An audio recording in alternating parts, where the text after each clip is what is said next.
नमस्कार दोस्तों। आज इस वीडियो में हम बात करेंगे कि जो टीआरई 4 के द्वारा कंप्यूटर टीचर की वैकेंसी आने वाली है बिहार के गवर्नमेंट स्कूल्स में, उसके लिए आपको किस तरीके से पढ़ना चाहिए जिससे कि आपका सिलेक्शन हो जाएगा। तो इस वीडियो को आप स्किप नहीं कीजिएगा, इसे पूरा देखिएगा। इससे आपको एक होलिस्टिक अप्रोच आपको समझ में आएगा कि किस तरीके से हम पढ़ाई करेंगे कि जिससे कि हमारा सिलेक्शन हो जाए।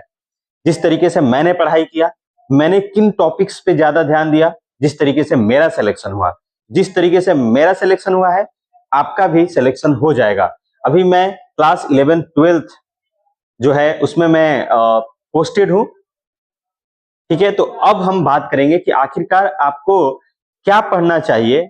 सबसे ज्यादा जरूरी इस बात का है कि जितने भी दिन बचे हुए हैं आपके पास एक दो डाउट होंगे। पहला डाउट तो ये होगा कि वैकेंसी आएगा कि नहीं आएगा।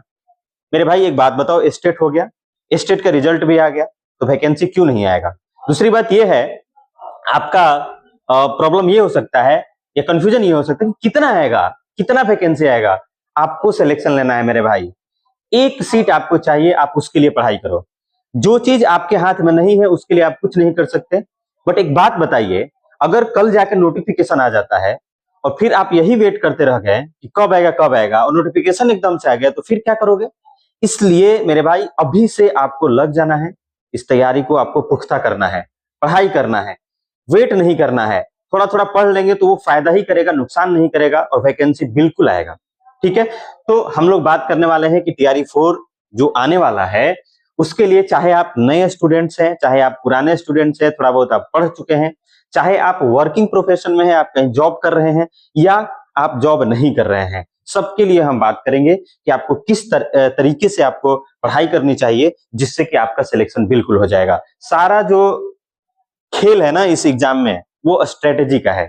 आप प्रॉपर स्ट्रेटेजी के साथ स्मार्ट तरीके से अगर आप पढ़ाई करेंगे तो आप इस एग्जाम को काफी आसानी से टैकल कर सकते हैं।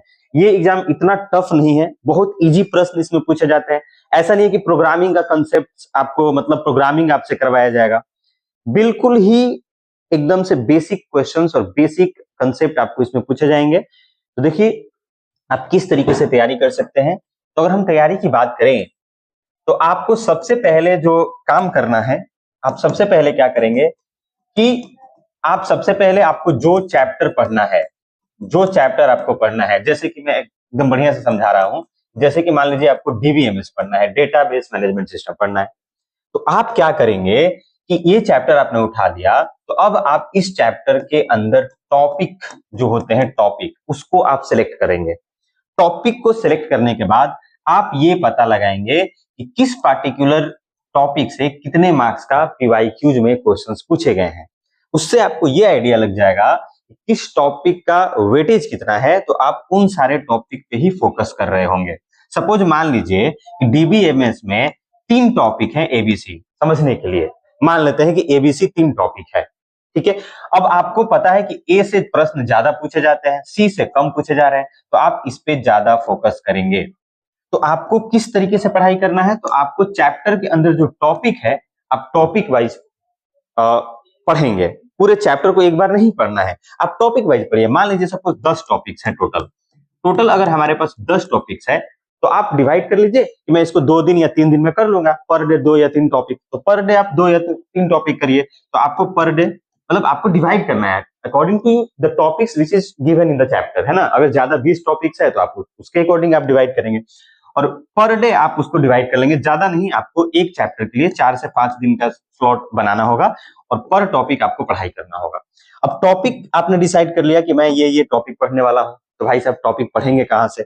सोर्स की अगर हम बात करें कि जो मैंने टॉपिक डिसाइड कर लिया पढ़ने के लिए, तो सोर्स की अगर हम बात करें तो पहला जो आपका सोर्स होगा वो होगा एनसीईआरटी की किताब या एससीईआरटी अगर अवेलेबल है तो ये आप पढ़ेंगे।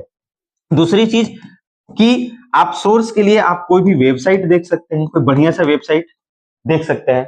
ठीक है, जावा टी पॉइंट है या और भी बहुत सारे जो वेबसाइट्स हैं आप देख लेंगे, वो सारे वेबसाइट देख लेंगे। ज्यादा इधर नहीं भटकना है, टॉपिक से ही रिलेवेंट होना चाहिए। तो आप ये जो पोर्शन हुआ ये थ्योरी के लिए हुआ, तो आप थ्योरी के लिए ये चीज है ऑथेंटिक है एनसीईआरटी या एससीईआरटी दोनों में से, क्योंकि यहाँ से सीधे सीधे क्वेश्चन आपको परीक्षा में पूछा जाएगा। तो ये आप करेंगे, कोई वेबसाइट्स आप देख लेंगे, है ना। अब प्रैक्टिस की बात करें, जैसे ही आपने कोई टॉपिक कर लिया, टॉपिक करने के बाद आपको शांत नहीं हो जाना है कि मैंने थ्योरी कर दिया अब सब खत्म। इससे आप समझ जाइए कि आपका कोई फायदा नहीं होने वाला है।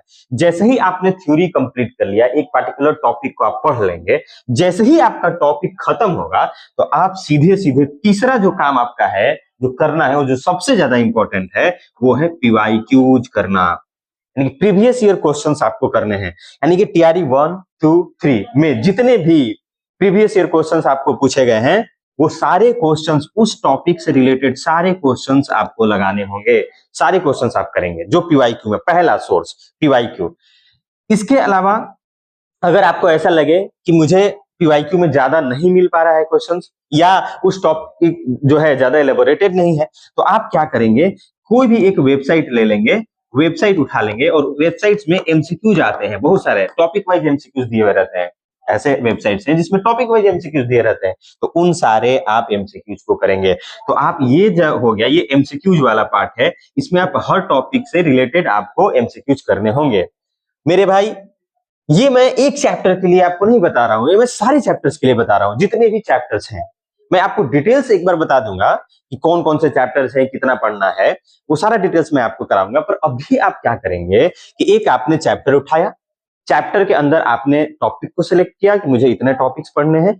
टॉपिक जब आप पढ़ना स्टार्ट करेंगे तो टॉपिक आप पढ़ेंगे, मान लीजिए आपने एक टॉपिक पढ़ा, जब एक टॉपिक पढ़ा कहां से पढ़ेंगे, तो एनसीईआरटी या एससीईआरटी से आप जरूर पढ़ेंगे, एनसीईआरटी एससीईआरटी एकदम कंपलसरी है।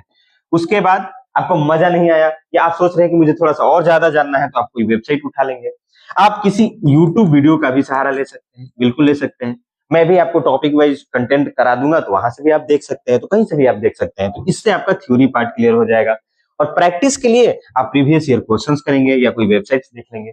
तो इस तरीके से आप एक चैप्टर कर लेंगे। ये करने में आपको एक वीक कम से कम आप लेंगे, और इसी तरीके से आप देखेंगे कि आप सारे चैप्टर्स को काफी अच्छे से टैकल कर पा रहे हैं। अगर आप इस तरीके से करते हैं मेरे भाई, बहुत ही अच्छा नंबर आने वाला है। बाकी जो और जो क्वेश्चंस आते हैं, जैसे कि जनरल साइंस से जो क्वेश्चंस पूछे जाते हैं, तो उसके बारे में भी हम बात करेंगे किसी और वीडियो में। तो आई होप कि आपको ये वीडियो पसंद आया होगा। इस तरीके से आप पढ़ाई करिए जिससे आपका तैयारी काफी मजबूत हो।